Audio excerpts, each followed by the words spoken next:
Abul Kalam Muhiyuddin Ahmed Azad, the 11th of November 1888 to 22 February 1958, was an Indian scholar and a senior political leader of the Indian independence movement. Following India's independence, he became the first Minister of Education in the Indian government. In 1992, he was posthumously awarded India's highest civilian award, the Bharat Ratna. He is commonly remembered as Maulana Azad. The word Maulana is an honorific meaning learned man, and he had adopted Azad as his pen name. His contribution to establishing the Education Foundation in India is recognized by celebrating his birthday as National Education Day across India. As a young man, Azad composed poetry in Urdu language, as well as treatises on religion and philosophy. He rose to prominence through his work as a journalist, publishing works critical of the British Raj and espousing the causes of Indian nationalism. Azad became the leader of the Khilafat movement, during which he came into close contact with the Indian leader Mahatma Gandhi. Azad became an enthusiastic supporter of Gandhi's ideas of non-violent civil disobedience, and worked to organize the non-cooperation movement in protest of the 1919 Rowlatt Acts. Azad committed himself to Gandhi's ideals, including promoting Swadeshi products and the cause of Swaraj for India. In 1923, at an age of 35, he became the youngest person to serve as the president of the Indian National Congress. Azad was one of the main organizers of the Dharasana Satyagraha in 1931, and emerged as one of the most important national leaders of the time, prominently leading the causes of Hindu-Muslim unity as well as espousing secularism and socialism. He served as Congress President from 1940 to 1945, during which the Quit India Rebellion was launched. Azad was imprisoned, together with the entire Congress leadership, for 3 years. Amidst communal turmoil following the partition of India, he worked for religious harmony. As India's education minister, Azad oversaw the establishment of a national education system with free primary education and modern institutions of higher education. He is also credited with the establishment of the Indian Institutes of Technology and the foundation of the University Grants Commission, an important institution to supervise and advance the higher education in the nation. National Education Day, an annual observance in India to commemorate the birth anniversary of Maulana Abul Kalam Azad, the first education minister of independent India, who served from the 15th of August 1947 until the 2nd of February 1958. National Education Day of India is celebrated on the 11th of November every year in India. He also worked for Hindu-Muslim unity through the Al-Hilal newspaper. Early life. Azad was born on the 11th of November 1888 in Mecca, Saudi Arabia. His real name was Abul Kalam Muhiyuddin, who eventually became known as Maulana Azad. Azad's father was Bengali Maulana Muhammad Khairuddin, a scholar who authored a dozen of books and had thousands of disciples, while his mother was an Arab, the daughter of Sheikh Muhammad Zahrawatri, himself a reputed scholar from Medina who had a reputation that extended even outside of Arabia. Maulana Khairuddin lived with his family in the Bengal region until he left India during the Indian Rebellion of 1857 and settled in Mecca, where Maulana Azad was born, but returned to Calcutta with his family in 1890.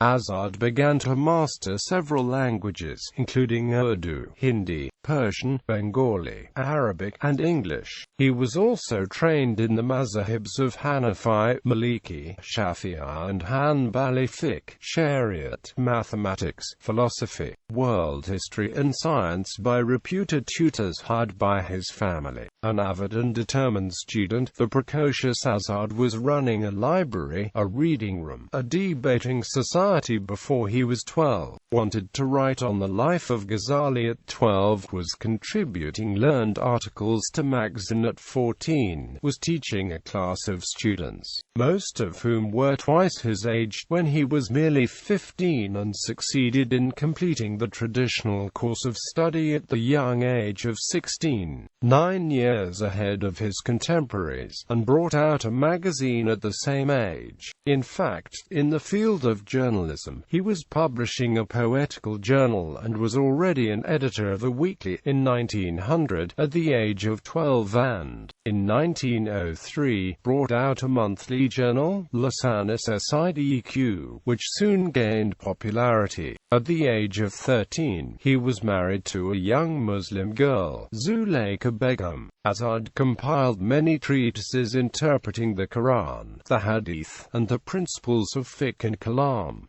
Revolutionary and journalist, Azad developed political views considered radical for most Akbard Muslims of the time and became a full-fledged Indian nationalist. He fiercely criticized the British for racial discrimination and ignoring the needs of common people across India. He also criticized Muslim politicians for focusing on communal issues before the national interest and rejected the All India Muslim League's communal separatism. Azad developed curiosity and interest in the pan-Islamic doctrines of Jamal al-Din al-Afghani and visited Afghanistan, Iraq, Egypt, Syria and Turkey. But his views changed considerably when he met revolutionary activists in Iraq and was influenced by the fervent anti-imperialism and nationalism against common Muslim opinion of the time. Azad opposed the partition of Bengal in 1905 and became increasingly active in revolutionary activities,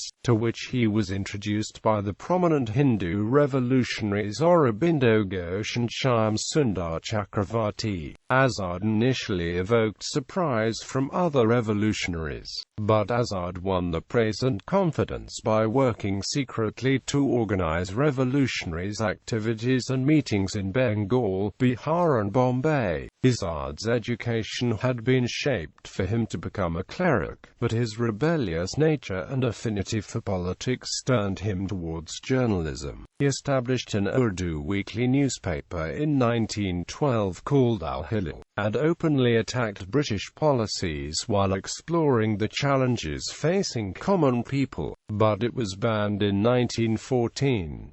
Espousing the ideals of Indian nationalism, Azad's publications were aimed at encouraging young Muslims into fighting for independence and Hindu-Muslim unity. His work helped them prove the relationship between Hindus and Muslims in Bengal, which had been soured by the controversy surrounding the partition of Bengal and the issue of separate communal electorates. With the onset of World War I, the British stiffened censorship and restrictions on political activity. Azad's Al-Hilal was consequently banned in 1914 under the Press Act. Azad started a new journal, the Al-Balad, which increased its active support for nationalist causes and communal unity. In this period, Azad also became active in his support for the Khilafat agitation to protect the position of the Sultan of Ottoman Turkey, who was considered the caliph or khalifa for Muslims worldwide. The Sultan had sided against the British in the war, and the continuity of his rule came under serious threat, causing distress amongst Muslim conservatives.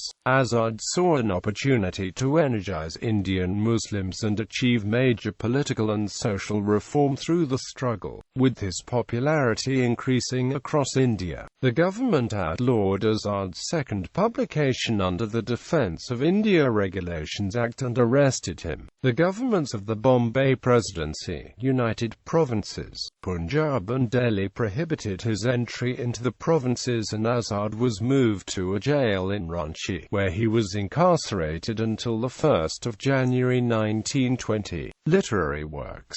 Maulana Azad is considered one of the greatest Urdu writers of the 20th century. He has written many books including India Wins Freedom, Gubar-e-Khatai, Tazkira, Tarjuman-ul Quran, etc. Gubar-e-Khatai is one of the most important works of Maulana Abul Kalam Azad, written primarily during 1942 to 1946 when he was imprisoned in Ahmednagar Fort in Maharashtra by British Raj while he was in Bombay to preside over the meeting of All India Congress Working Committee. The book is basically a collection of 24 letters he wrote addressing his close friend Maulana Habibur Rahman Khan Sherwani. These letters were never sent to him because there was no permission for that during the imprisonment and after the release in 1946. He gave all these letters to his friend Ajmal Khan, who let it published for the first time in 1946. Although the book is a collection of letters but except one or two letters, all other letters are unique and most of the letters deal with complex issues such as existence of God, the origin of religions, the origin of music and its place in religion, etc. The book is primarily an Urdu language book, however, there are over 500 of couplets, mostly in Persian and Arabic languages. It is because Maulana was born in a family where Arabic and Persian were used more frequently than Urdu. He was born in Mecca, given formal education in Persian and Arabic languages, but he was never taught Urdu. It is often said that his book India Wins Freedom is about his political life and Gubar-e-Khatai deals with his social and spiritual life. Non-cooperation. Upon his release, Azad returned to a political atmosphere charged with sentiments of outrage and rebellion against British rule. The Indian public had been angered by the passage of the Rowlatt Acts in 1919, which severely restricted civil liberties and individual rights. Consequently, thousands of political activists had been arrested and many publications banned. The killing of unarmed civilians at Jallianwala Bagh in Amritsar on 13 April 1919 had provoked intense outrage all over India, alienating most Indians, including long-time British supporters, from the authorities. The Khilafat struggle had also peaked with the defeat of the Ottoman Empire in World War I and the raging Turkish War of Independence, which had made the Caliphate's position precarious. India's main political party, the Indian National Congress, came under the leadership of Mahatma Gandhi, who had aroused excitement all over India when he led the farmers of Champaran and Kheda in a successful revolt against British authorities in 1918. Gandhi organized the people of the region and pioneered the art of satyagraha, combining mass civil disobedience with complete non-violence and self-reliance. Taking charge of the Congress, Gandhi also reached out to support the Khilafat struggle, helping to bridge Hindu-Muslim political divides.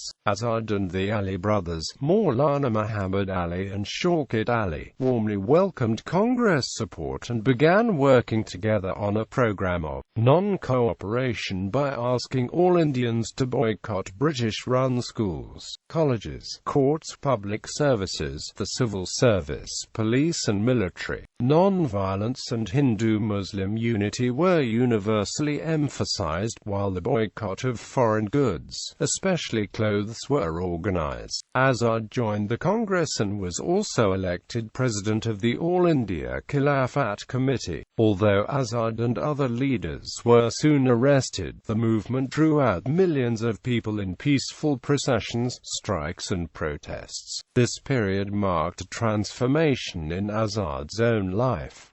Along with fellow Khilafat leaders Mukhtar Ahmed Ansari, Hakim Ajmal Khan and others, Azad grew personally close to Gandhi and his philosophy. The three men founded the Jamia Millia Islamia in Delhi as an institution of higher education managed entirely by Indians without any British support or control. Both Azad and Gandhi shared a deep passion for religion, and Azad developed a close friendship with him. He adopted the Prophet Muhammad's ideas by living simply, rejecting material possessions and pleasures. He began to spin his own clothes using khadi on the charkha, and began frequently living and participating in the ashrams organized by Gandhi. Becoming deeply committed to ahimsa himself, Azad grew close to fellow nationalists like Jawaharlal Nehru, Chittaranjan Das and Subhash Chandra Bose. He strongly criticized the continuing suspicion of the Congress amongst the Muslim intellectuals from the Aligarh Muslim University and the Muslim League. The movement had a sudden decline with rising incidences of violence. A nationalist mob killed 22 policemen in Chauri Chaura in 1922.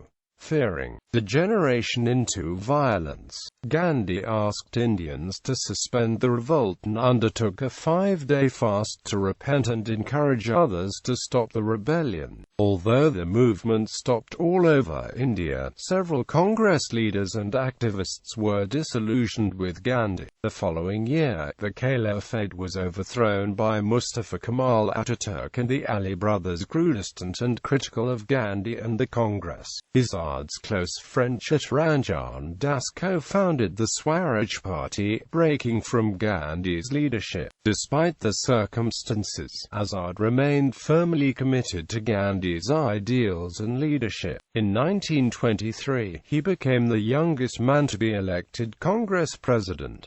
Azad led efforts to organize the flag satyagraha in Nagpur. Azad served as president of the 1924 Unity Conference in Delhi, using his position to work to reunite the Swarajists and the Khilafat leaders under the common banner of the Congress. In the years following the movement, Azad traveled across India, working extensively to promote Gandhi's vision, education and social reform. Congress leader Azad became an inspiring personality in the field of politics. Azad became an important national leader, and served on the Congress Working Committee and in the offices of General Secretary and President many times. The political environment in India re-energized in 1928 with nationalist outrage against the Simon Commission appointed to propose constitutional reforms. The commission included no Indian members and did not even consult Indian leaders and experts. In response, the Congress and other political parties appointed a commission under Motilal Nehru to propose constitutional reforms from Indian opinions.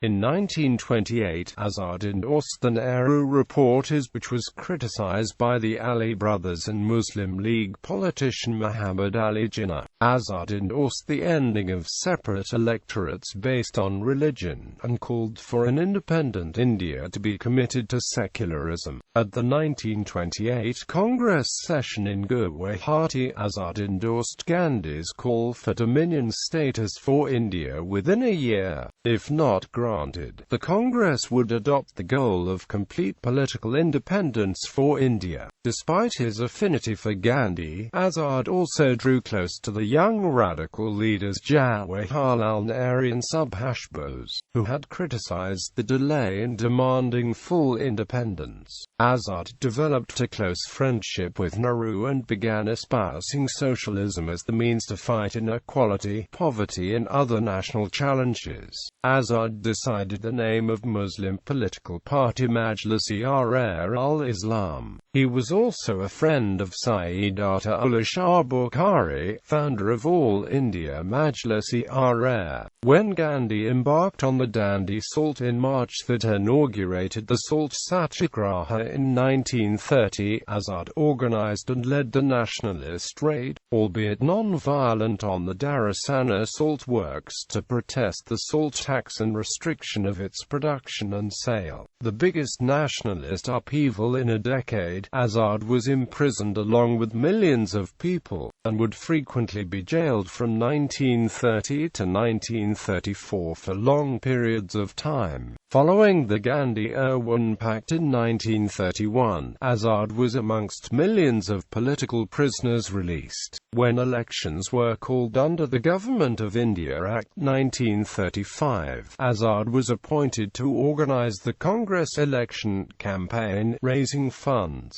selecting candidates and organizing volunteers and rallies across India. Azad had criticized the act for including a high proportion of unelected members in the central legislature, and did not himself contest a seat. He again declined to contest elections in 1937, and helped head the party's efforts to organize elections and preserve coordination and unity amongst the Congress governments elected in different provinces. At the 1936 Congress session in Lucknow, Azad was drawn into a dispute with Sardar Vallabhbhai Patel, Rajendra Prasad and Chakravarti Raja Golachari regarding the espousal of socialism as the Congress goal. Azad had backed the election of Nehru as Congress president, and supported the resolution endorsing socialism. In doing so, he aligned with Congress socialists like Nehru, Subhash Bose and Jayaprakash Narayan. Azad also supported Nehru's re-election in 1937, at the consternation of many conservative congressmen. Azad supported dialogue with Jinnah and the Muslim League between 1935 and 1937 over a Congress League coalition and broader political cooperation. Less inclined to brand the League as obstructive, Azad nevertheless joined the Congress's vehement rejection of Jinnah's demand that the League be seen exclusively as the representative of Indian Muslims. Quit India. In 1938, Azad served as an intermediary between the supporters of and the Congress faction led by Congress President Subhash Bose, who criticized Gandhi for not launching another rebellion against the British and sought to move the Congress away from Gandhi's leadership. Azad stood by Gandhi with most other Congress leaders, but reluctantly endorsed the Congress's exit from the assemblies in 1939 following the inclusion of India in World War II. Nationalists were infuriated that Viceroy Lord Linlithgow had entered India into the war without consulting national leaders. Although willing to support the British effort in return for independence, Azad sided with Gandhi when the British ignored the Congress overtures. Azad's criticism of Jinnah and the League intensified as Jinnah called Congress rule in the provinces as Hindu Raj, calling the resignation of the Congress ministries as a day of deliverance for Muslims. Jinnah and the League's separatist agenda was gaining popular support amongst Muslims. Muslim religious and political leaders criticized Azad as being too close to the Congress and placing politics before Muslim welfare. As the Muslim League adopted a resolution calling for a separate Muslim state in its session in Lahore in 1940, Azad was elected Congress president in its session in Ramgarh, speaking vehemently against Jinnah's two-nation theory, the notion that Hindus and Muslims were distinct nations. Azad lambasted religious separatism, and exhorted all Muslims to preserve a united India, as all Hindus and Muslims were Indians who shared deep bonds of brotherhood and nationhood. In his presidential address, Azad said, "Full 11 centuries have passed by since then. Islam has now as great a claim on the soil of India as Hinduism. If Hinduism has been the religion of the people here for several thousands of years, Islam also has been the religion for 1,000 years. Just as a Hindu can say with pride that he is an Indian and follows Hinduism, so also we can say with equal pride that we are Indians and follow Islam. I shall enlarge this orbit still further. The Indian Christian is equally entitled to say with pride that he is an Indian and is following a religion of India, namely Christianity." In face of increasing popular disenchantment with the British across India, Gandhi and Patel advocated an all-out rebellion demanding immediate independence. The situation had grown precarious as the Japanese conquered Burma and approached India's borders, which left Indians insecure but resentful of the British inability to protect India. Azad was wary and skeptical of the idea, aware that India's Muslims were increasingly looking to Jinnah and had supported the war. Feeling that a struggle would not force a British exit, Azad and Nehru warned that such a campaign would divide India and make the war situation even more precarious. Intensive and emotional debates took place between Azad and Nehru, Gandhi and Patel in the Congress Working Committee's meetings in May and June 1942. In the end, Azad became convinced that decisive action in one form or another had to be taken, as the Congress had to provide leadership to India's people and would lose its standing if it did not. Supporting the call for the British to quit India, Azad began exhorting thousands of people in rallies across the nation to prepare for a definitive, all-out struggle. As Congress President, Azad traveled across India and met with local and provincial Congress leaders and grassroots activists, delivering speeches and planning the rebellion. Despite the previous differences, Azad worked closely with Patel and Dr. Rajendra Prasad to make the rebellion as effective as possible. On the 7th of August 1942 at the Gwalior Tank in Mumbai, Congress President Azad inaugurated the struggle with a vociferous speech exhorting Indians into action. Just 2 days later, the British arrested Azad and the entire Congress leadership. While Gandhi was incarcerated at the Aga Khan Palace in Pune, Azad and the Congress Working Committee were imprisoned at a fort in Ahmednagar, where they would remain under isolation and intense security for nearly 4 years. Outside news and communication had been largely prohibited and completely censored. Although frustrated at their incarceration and isolation, Azad and his companions attested to feeling a deep satisfaction at having done their duty to the country and people. Azad occupied the time playing bridge and acting as the referee in tennis matches played by his colleagues.